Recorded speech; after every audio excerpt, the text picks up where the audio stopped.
Bonsoir monsieur. Il se trouve que je vous ai entendu parler de joie et de bonheur dans un discours. Vous disiez que la joie dépend de soi alors que le bonheur dépend des autres. J'ai essayé pendant un temps de mettre ça en pratique. Mais j'ai découvert que je n'étais pas capable de faire perdurer ces courts moments de joie. Je pouvais faire l'expérience de la joie lorsque je m'en remettais complètement à elle, en étant totalement passionné par ce que je faisais. Mais d'une manière ou d'une autre, lorsqu'une personne extérieure, ou disons quelques entités extérieures reconnaît ce que je fais, la joie sort juste de ma vie. Comment pouvez-vous soutenir ces moments de joie et ne pas succomber à ces plaisirs du bonheur? Ce serait bien si vous pouviez partager les différences entre la joie et le bonheur pour le public ici présent. Supposons maintenant, si je vous dis, ou si vous êtes, non pas moi, disons, si votre doyen vous dit, à partir de demain, quel type de vêtements vous devriez porter, immédiatement il y aura des objections dans l'établissement. Si votre doyen va plus loin et dit, tout le monde doit manger seulement 4 idlis le matin. Si votre doyen vous dit, tout le monde doit maintenant se lever à 5 heures du matin, disons qu'il instaure 10 règles différentes comme celle-ci, des choses physiques à faire. Vous penserez qu'il est en train d'essayer de vous transformer en esclave. Et vous hurlerez et crierez au nom de votre liberté, n'est-ce pas? Mais examinez-vous et regardez. Si aujourd'hui, quelqu'un d'autre détermine ce qui doit se produire autour de vous, vous aurez le sentiment d'être un esclave. Mais en ce moment même, quelqu'un d'autre est en train de déterminer ce qui se passe en vous. N'est-ce pas de l'esclavage? Quelqu'un d'autre peut décider si vous êtes heureux ou malheureux. N'est-ce pas de l'esclavage? Quelqu'un d'autre peut décider si vous êtes un être humain plaisant ou désagréable. N'est-ce pas de l'esclavage? Ce qui se passe en vous, quelqu'un d'autre en a le contrôle. C'est la pire forme d'esclavage, n'est-ce pas? N'est-ce pas ainsi? C'est juste parce que tout le monde est comme cela que ça nous semble normal. Non, ce n'est pas normal.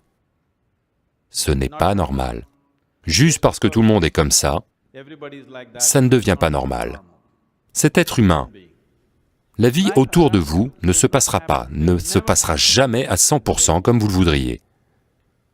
Et cela ne doit pas être ainsi.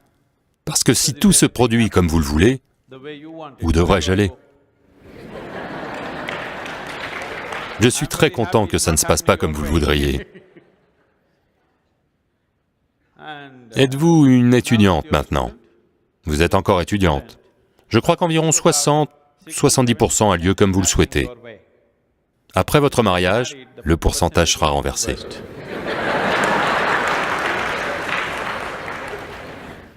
Nous ne savons pas. Nous ne savons pas comment les choses vont tourner. Donc si la vie autour de vous ne se passera jamais à 100% de la manière dont vous le voulez, et cela ne devrait pas, à moins de vivre avec des machines, la vie ne se produira pas ainsi, et même une machine peut vous rendre fou, n'est-ce pas? Les machines ne vous posent-elles pas des problèmes chaque jour pour une chose ou une autre? Elles le font. Donc ce qui est extérieur à vous ne se produira jamais à 100% de la manière dont vous le voulez. Et si votre bonheur, ou votre joie, ou mettons même de côté tous ces mots si nombreux, essentiellement ce qui est plaisant contre ce qui est déplaisant, pour ce qui est plaisant, nous avons de nombreux noms. Nous l'appelons paix, bonheur, joie, félicité, extase. Pour ce qui est déplaisant, nous avons de nombreux noms. Stress, anxiété, peur, tension, peu importe, quoi d'autre, folie, etc. Ce qui est plaisant contre ce qui est déplaisant. Si votre amabilité dépend de ce qui se passe autour de vous, les chances pour vous d'être plaisant tout le temps sont nulles, n'est-ce pas? Donc, dans la nature même des choses, ce n'est pas possible. Seulement, si vous êtes capable de créer une distance entre ceci et cela, c'est possible en un sens.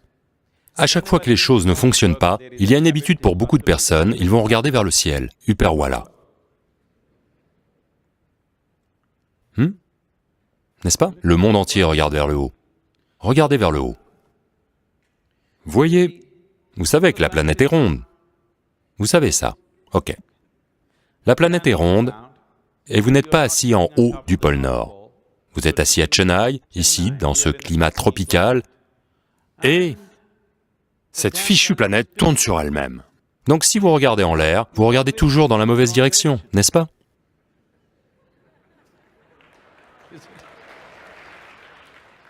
Vous n'arrêtez pas de regarder dans la mauvaise direction, n'est-ce pas ainsi?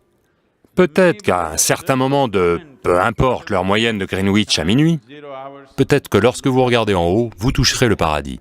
Le reste du temps, vous fixez toujours la mauvaise direction. N'est-ce pas ainsi?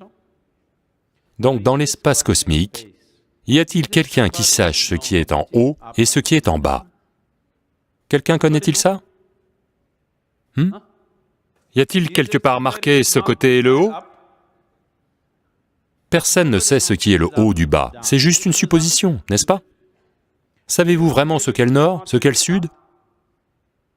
En réalité, savez-vous où se trouve le nord et le sud? C'est juste parce que c'était commode que nous l'avons décidé ainsi, n'est-ce pas? Oui ou non? Savez-vous ce qu'est l'est et l'ouest? Non. Savez-vous ce qu'est le devant et le derrière? Vous ne savez pas, vous ne savez aucune de ces choses. Il y a seulement une chose dont vous êtes certain actuellement, c'est que vous savez ce qui est extérieur, ce qui est intérieur. De cette seule chose, vous êtes sûr. C'est intérieur, c'est extérieur. C'est le seul privilège que vous avez.